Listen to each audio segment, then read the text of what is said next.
Okay, thank you, Jim. It has always been a mystery to me how anybody could be a German, or a Czech, or a Jew, or anyone different from me.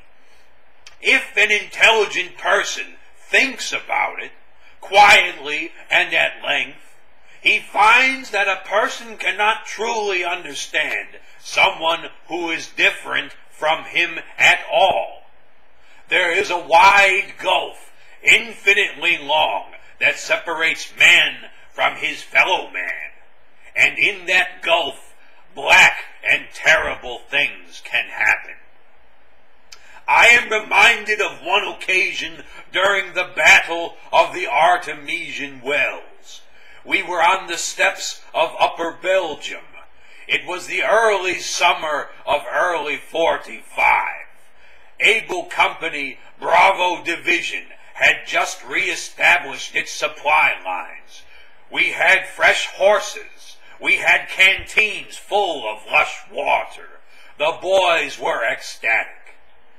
One day there appeared on the horizon a caravan of yellow school buses. They encircled the camp. When the engine stopped, out stepped hundreds of colored children, boys and girls, all Negro. They formed a line, walking slowly, and faced our company, which at this time had no idea what was going on. I cornered a little colored girl, a negress, and asked her what was happening.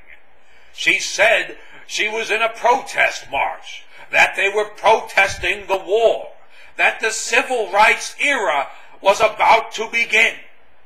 I leaned in close to thank the little girl for her answer. I whispered in her ear whether she knew she was a little slut.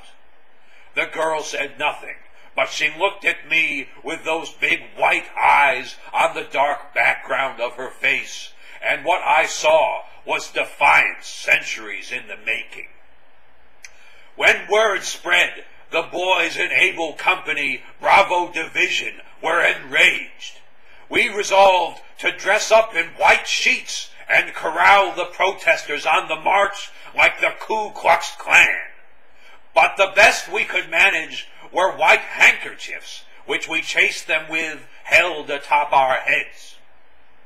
When the Negro invasion continued undeterred, the soldiers of Able Company were perplexed until someone discovered by accident that the Negroes could be shot. Thus commenced a mass slaughter of the Negro boys and girls. I found the sassy little girl who I had thanked for her answer, dazed and not a little bit bloody. I took off her sock and put it on my hand to cheer her up, a sock puppet, which I could not help pointing out was white.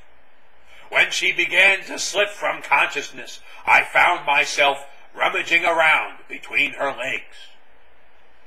Toodaloo!